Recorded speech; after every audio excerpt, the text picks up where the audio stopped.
বারাসাতে ৩৫ নম্বর জাতীয় সড়কের ওপর হঠাৎ গাছ পড়ে আহত বেশ কয়েকজন।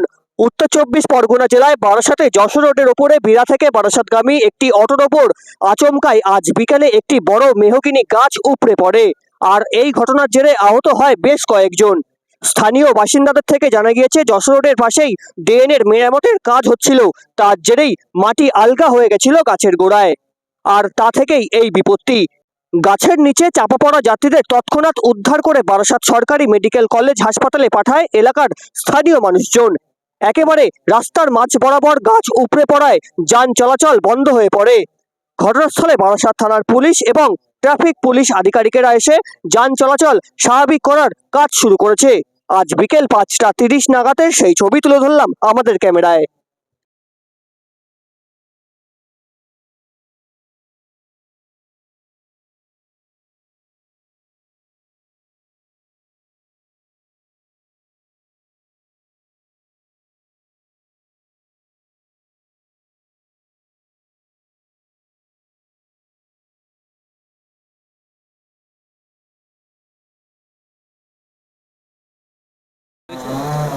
হয়েছে বলতে আমাদের এখানে একটা হাইড্রেনের কাজ হচ্ছে, তার পাশে একটা গাছ ছিল, ঠিক আছে।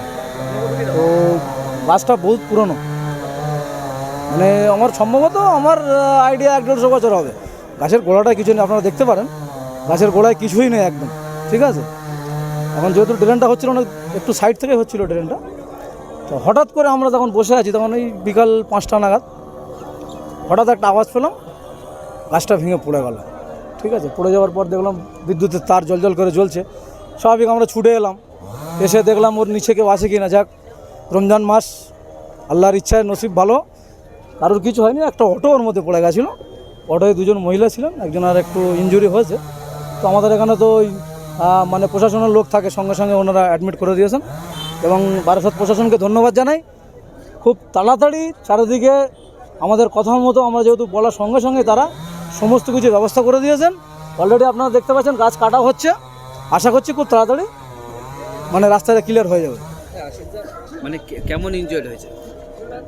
সেরকম ইনজয়েড হয়নি, হালকা হালকা লেগেছে, যেহেতু অটোর উপরে গাছটা পড়েছিল।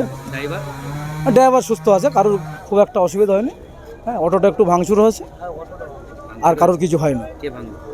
গাড়িটা পড়েছে, গাছটা অটোর উপরে পড়েছিল, একটা ডাল বাদবাকি আর কারোর কিছু হয়নি। কোন জায়গায় এটা?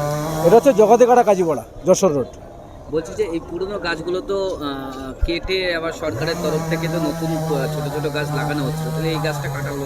আমার যতটুকু জানা আছে এইসব গাছগুলো এখনও সুপ্রিম কোর্টের অর্ডার হয়নি, এটা আমার জানা, হয়তো ভুল হতে পারে।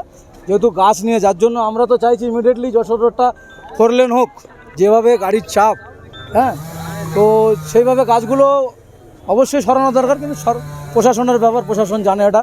তবে আমার যেটা শুনেছিলাম আমি বা পত্রিকায় দেখেছি, আপনার সুপ্রিম কোর্টে কেস চলছে, যার জন্য কাটা যাচ্ছে না। দুর্ভাগ্যবশত আজকে এটা যেহেতু গোড়ায় কিছু নেই, হ্যাঁ, আপনারা দেখতেও পারেন, ছবিগুলো বুঝতে পারবেন গাছটার গোড়ায় কিছু নেই, গাছটা এমনি পড়ে গেছে। এরপরেও তো অনেক পুরনো গাছ আছে, একদম প্রচুর গাছ আছে এবং আমরা আতঙ্কিত থাকি, এটা স্বাভাবিক। একদম রোডের সাইডে প্রশাসনকে আমি অবশ্যই অনুরোধ করব এই গাছগুলোকে যাতে অন্য জায়গায় শিফট করা যায়। এখন তো অনেক রকম পদ্ধতি চালু হয়েছে, নতুন করে একটু দূরে সরিয়ে গাছগুলো লাগানোর জন্য। একেবারে তো আমরা চাচ্ছি না যে গাছ কেটে দিই, গাছের পরিবর্তে একটার পরিবর্তে 5টা গাছ প্রশাসন লাগাক। এখন অবরুদ্ধ রয়েছে রোড, এখন তো রোড অবরুদ্ধ অবশ্যই থাকবে, যেহেতু রোডের মাঝখানে গাছটা পড়েছে। তবে আমি বারাসাত প্রশাসনকে অবশ্যই ধন্যবাদ জানাবো, তারা অতি দ্রুততার সঙ্গে যেভাবে কাজ করছে লোক নিয়ে, এর কোনো তুলনা হয় না। কি নাম? আমার নাম মফিজুর রহমান।